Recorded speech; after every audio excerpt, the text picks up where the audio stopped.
एक घर में 5 बहनें थीं।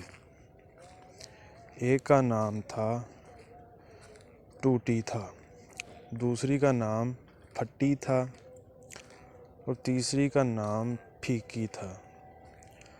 चौथी का नाम मरी था, पांचवी का नाम भूतनी था। एक दिन उनके घर लड़की देखने के लिए मेहमान आए। माँ, आप कुर्सी पर बैठेंगे या नीचे चटाई पर?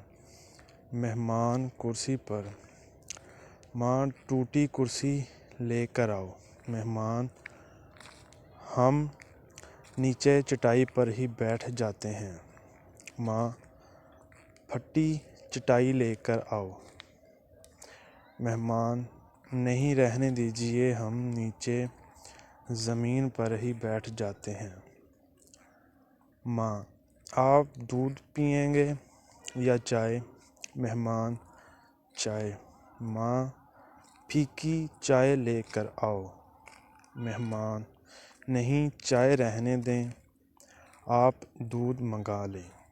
माँ, मरी भैंस का दूध लेकर आओ। मेहमान, रहने दीजिए, हमें कुछ नहीं चाहिए, आप बस लड़की दिखा दें। माँ, लड़कियों भूतनी लेकर आओ। मेहमान बेहोश।